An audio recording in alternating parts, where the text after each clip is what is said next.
Hello again, legends. Bit of a heads up before I start this video. I will be going over weapons from the DLC and also showing some clips from the DLC itself. So if you don't wish to be spoiled, I would highly advise probably not watching this video right now. So I finally finished the Lies of P DLC and all I have to say is, wow. Absolute friggin' cinema. That last boss, mwah!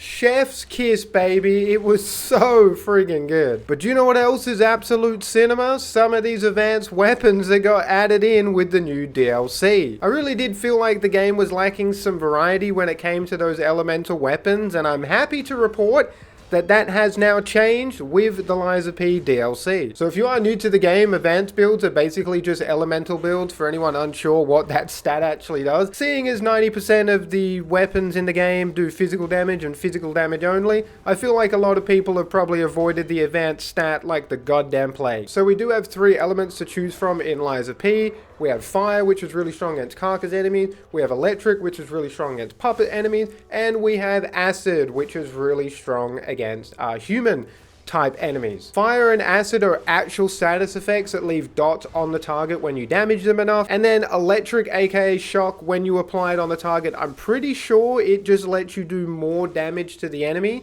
I could be wrong about that, but I'm pretty sure that's how shock status effect works inside of Lies of P. Okay, so that's enough of my intro rambling. Let's jump straight into what setups I am running with these new advanced weapons. So before the update, ladies and gentlemen, we could only really make single elemental damaging weapon combinations. But now after the DLC has come out and some new handles have been added into the game, we now have dual elemental weapon, so we can apply 2 elements with 1 weapon, which is pretty damn cool. I do have 2 setups to go over first, but because I only have 1 of these guardian handles, I will show a 3rd setup after I've finished with these 2. So my favorite setup so far, going through the DLC, mainly because there's a shit ton of carcass enemies you have to deal with, is the Salamander Dagger Blade with the guardian handle. Now the guardian's handle is a new handle, a new weapon that got added into the DLC. The whole weapon itself is pretty insane, but the handle comes with a very unique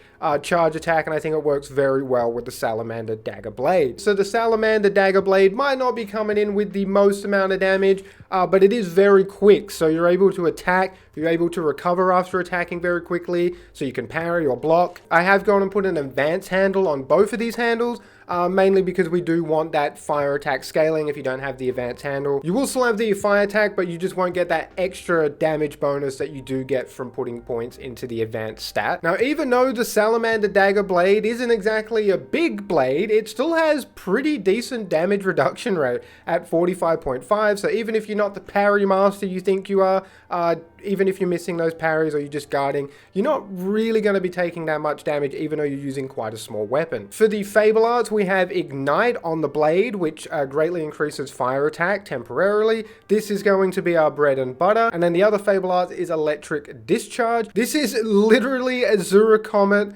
from Elden Ring, but in lightning form on a handle. Just to show you the Fable Arts in action, we have the one that puts fire on our weapon. This does enhance our fire attack. I think it gives us about 200 extra damage, maybe 150 extra damage. The extra fire damage is pretty substantial, and I think it does help apply that burn status effect a little bit quicker. And then the next Fable Arts is Electric Discharge, aka the Azura Comet in Lies of P. So all you do is you charge it up, you hold the bitch down, you keep holding, and it just does big damage. I didn't have all my Fable Art charges there, so if you use it with max Fable Art charges, it does go for quite a while. You keep holding that bad boy, and yeah, it does pretty respectable damage, but obviously you're kind of stuck in one spot for a very long time. I'm not exactly sure when this Fable Arts is going to be very usable. I don't think you're going to be able to use it in the boss scenario, 1v1, let's maybe get them down for a stagger, and then you can just charge up the Fable Arts and let big lightning beam rip. You do have quite a bit of range on it, so maybe it is more viable than what I think, but definitely the one that increases your fire attack is one that you're going to be using quite consistently, if not all the time, if you have the Fable Art charges available. And then the Charge R2 that shoots out the big lightning bolt is really good to use close range. You do have range on the Charged Heavy, because it shoots out the lightning, but the lightning doesn't really do much damage. But if you are right up in the enemy and you unload your charge heavy, you do quite a significant amount of damage, about like 2,000 damage with my current setup. Moving on over to the other weapon, which is very similar to the first setup. I do feel like the Salamander Dagger Blade and the Guardian's Handle is kind of like the best advanced weapon, or at least the most enjoyable advanced weapon I like to use. The next one, which is definitely a bit more situational, is the Acidic Crystal Spear Blade and the Welder's Handle. So with this setup, you're able to apply acid and also apply that burn dot. So this is kind of like a status effect build weapon setup. It's a little bit more situational because your light attack is now the Flamethrower, which are kind of like locked into this animation a little bit. It takes a little bit to come out and it takes a little bit to recover from it. So it is, again, very situational, but it is still very, very strong light attack. It does stagger most normal common trash packs that you come in contact with. If they're a carcass enemy, they're getting even more stunned by the Flamethrower because they're weak to fire. So since the light attack is a little bit situational, the charge R2 or just the R2 is going to be your main bread and butter with this weapon. The charge R2 does take a little bit to come out, but just tapping your heavy is pretty effective with this weapon, since the blade can only really be used with stab. It doesn't like being slashed. It's not a slashing blade, it's a stabby blade. So that's why I think it kind of works with this handle, because you are just able to use the heavy attacks, which are a stab. And then the light attack doesn't really matter because it's the Flamethrower attachment, baby. So I feel like this is really cool to try and double up on the status effect. And then the enemy's pretty much ticking for like 200-300 damage every tick. If I can try and get that on here, you can see that. You can see like the damage is ticking very quickly on this this training dummy here. I think the burn just did come off. You can apply 2 status effects. I know I'm not doing a good job at showing that here. Come on, burn. All right, there you go. So look, you can see the damage really ticking up because he has the acid and the burn dot on him. So I do kind of like this weapon with the fact that you are able to apply 2 status effects at once with 1 weapon. I feel like that's very cool. It's something I kind of wanted in this game. We just didn't have access to. So for the Fable Arts on the Spear Blade, we have Radiate, which greatly increases acid attack temporarily. Very similar to how the Salamander Dagger Blade Fable Art works. And then for the Welder's Handle Fable Arts, we have Fire Amplification. Temporarily increases the handle's fire attack. So I don't really prioritize the handle Fable Arts too much. It does make the fire attack much stronger. It is probably going to apply that burn a lot quicker. I do like the acid one, obviously. The acid one is just going to boost the overall weapon's damage since it is scaling off acid damage. But definitely don't sleep on the handle Fable Art because it is really strong and really good at applying that burn status effect very quickly. So I will show one more setup. Since I showed fire and acid, I might as well do a lightning one. I won't go into this too much because I feel like the Salamander Dagger Blade with the Guardian's Handle gets the best of both worlds. You get fire and light attack, and then you get lightning, electric shock on your heavy attack. But if you do want to run a full electric setup to try and fit a power fantasy or something, I feel like the electric chainsaw blade and the Guardian Handle goes really well together, because the electric chainsaw blade, when you're attacking enemies, it spins the blade, which increases the electric blitz attack damage that it does do. This stacks up to 4 times, which then works really well with the Guardian Handle, unloading those charge heavy, because it does a big burst of lightning damage, and it's going to be getting a damage bonus from the blade itself, I think. So just to quickly show you this working, so you kind of want to slash 4 times, you can see that damage going up, and then you can just unload your charge heavy, which does about 2,300 damage. There's 2,000 damage there. If you put shock on the enemy, you're going to deal more damage. So it does a respectable amount of damage, and it's a pretty strong setup if you are just looking to take down all those nasty puppet enemies even faster, because they are really, really weak to shock damage. Alright, so for the Legion Arms, again, Puppet String, OP, always has been, always will be. It's arguably one of the best Legion Arms in the game.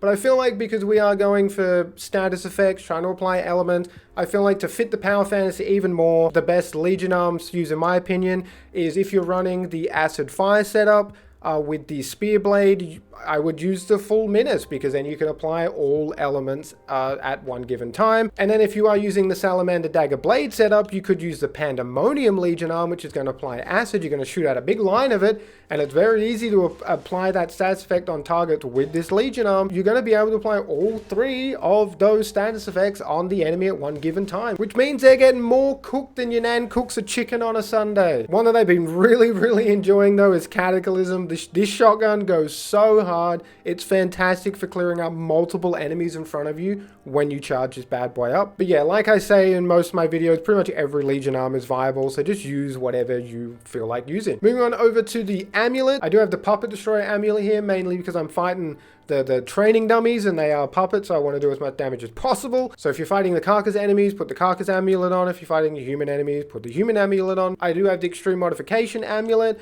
I also have the Nightmares amulet, which is a new boss amulet that got added in with the DLC.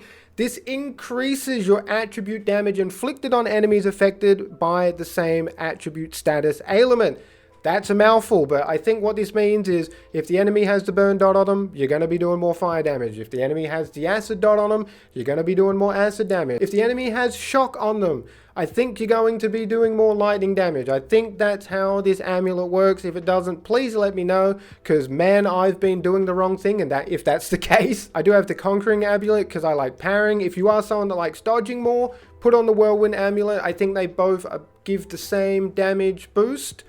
There's just one's for dodging, one's for parrying. And then I also have the Arm of God amulet, which is going to boost our damage for each successful hit. This stacks 4 times. Another setup you could go is you could use the Assassin amulet, which does increase your crit damage by 25%. You could use this, and then you could run the Crit Grindstone, which I don't actually have on right now. That does work on the elemental weapons. You just can't put an elemental grindstone on the elemental weapon. So you could also run a setup like that if you really wanted to. So I suppose that brings us to the grindstones. The main grindstone I do use is the crit one. I feel like this is just really good to get a big edge at the start of a boss fight, because if you just crit a whole bunch on them, you're going to be doing more damage, and it does give you a bit of a head start. The developers also added in 2 new grindstones for the DLC, the Piercing Grindstone and the Cutting Grindstone. These are very effective for all the setups I did show you. Just make sure you use the Piercing Grindstone on the Acid Spear blade because it is stabbing, and then the Cutting Grindstone can go on the Salamander Dagger Blade and also the Electric Chainsaw Blade. But otherwise, I pretty much run the Crit Amulet with the Crit Grindstone because it is just so strong. And now moving on over to the P-Organs. Again, I have all my P-Organs upgraded, so I'm not going to go over everything just to save everybody a lot of time, but I will just hover over them very briefly, so if you guys want to pause and just see what I actually have slotted in. By the time you get to like New Game Plus 2, you're pretty much going to have everything unlocked anyway, so don't stress too much, but I know early game this P-Organ is very impactful. There are some things you can prioritize earlier than others, but it really does come down to personal preference. If there's a certain mechanic that's helping you beat the game, just dial into that mechanic even more. That's probably going to give you the best result. And then if you do want Phase 6 and Phase 7, like I said, you're going to have to beat New Game Plus 1.